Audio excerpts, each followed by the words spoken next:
My dear children, now in this video we are going to see chapter 2 measurements. So what is the meaning of measurements? Measuring something we are going to measure, that is called measurements. So in our daily life, measurements take an important role in our life. So in daily we are measuring a rope and measuring the length of a land, width of a field, like that we are using the measurements. Okay, so in our surroundings we are seeing so many shapes. What are the shapes you saw? In our home itself we can saw many shapes. So square, rectangle, triangle, like that, you know. So what is the shape of the wheel? Wheel is in the shape of circle. So in this chapter we are going to study about the circle. What is area of circle, perimeter of circle, and what is circular arc, length of the arc, and then sectors. Sectors also we are going to study. What is a sector and a circular sector, like that we are going to see in this chapter. So let's move on to the chapter. First we are going to start with definition of a circle. What is a circle? A circle is a path that is, this is the path that is traced by a point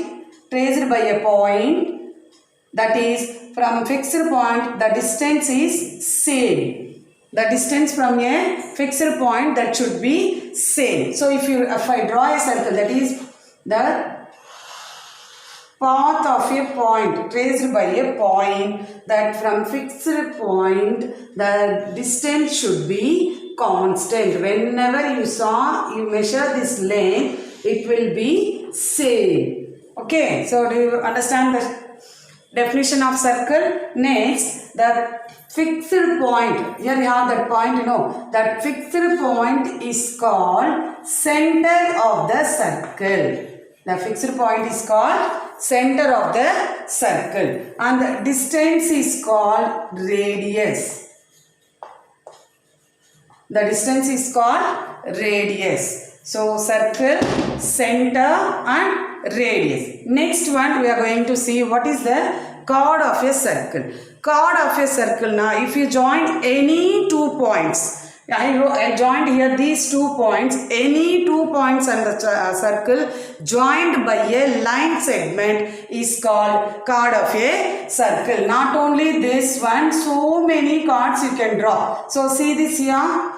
This is a chord and this is a chord. This one is chord. This one is chord. So any 2 points on the circle joined by a line segment is called a chord. Next one, the longest chord is diameter. The diameter means that chord that passes through the center of the circle. So a chord that passes through the center of the circle. So take this.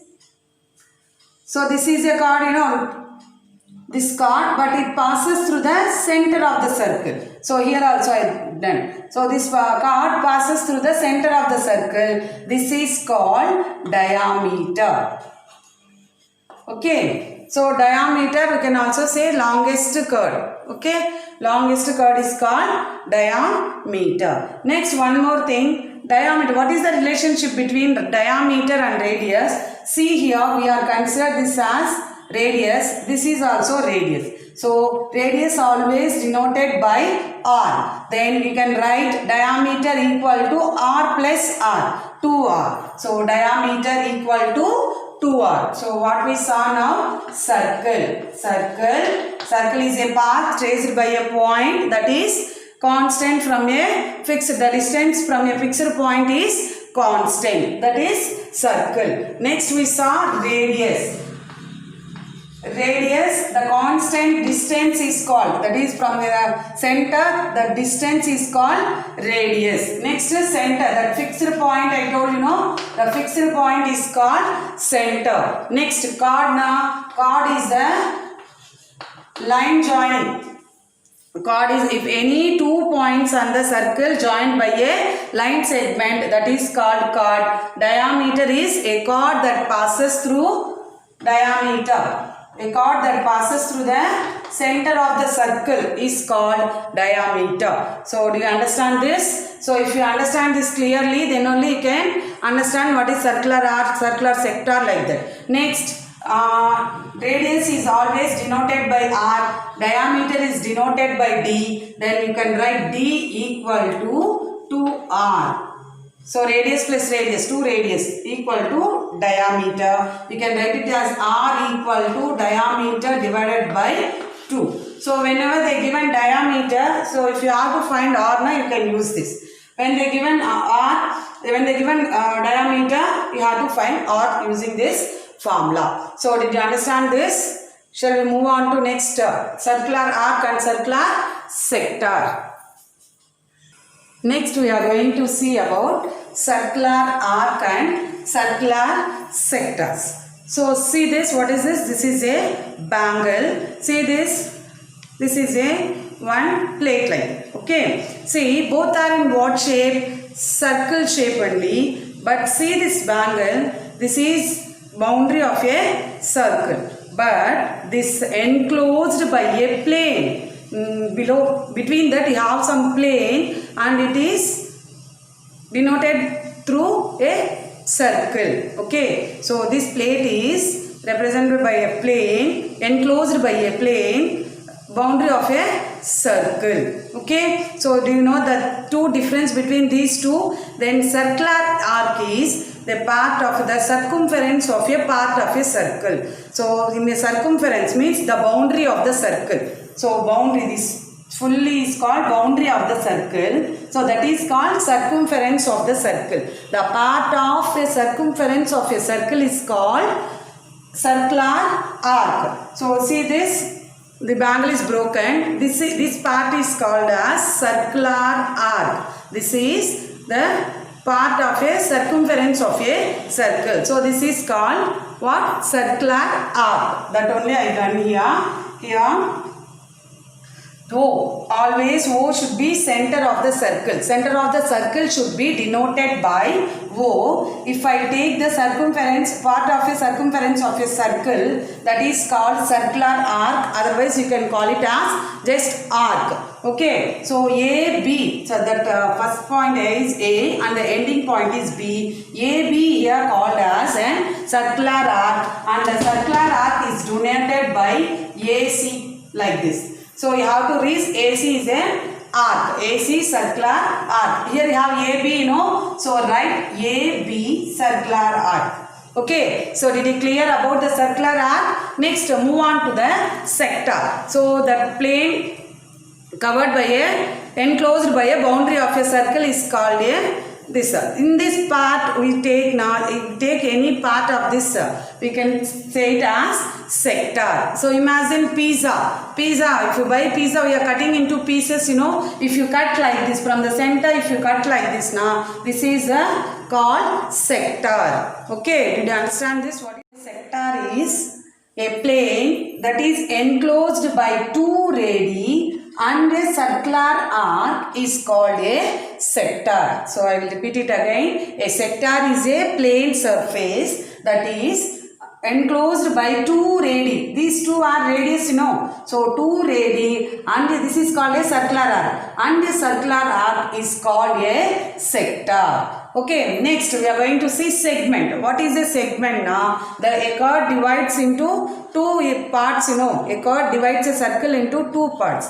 So that one part, this part is called segment. If it is greater now, it is called major segment. If it is smaller now, it is called a minor segment. Circular arc, small circular arc. If it contains small circular arc, here it is small circular arc, you know. So if it contains small circular arc, then it is called minor segment. If it contains large circular arc, then it is called major segment. So did you understand this? What is a circular arc and circular sector? Do you understand this?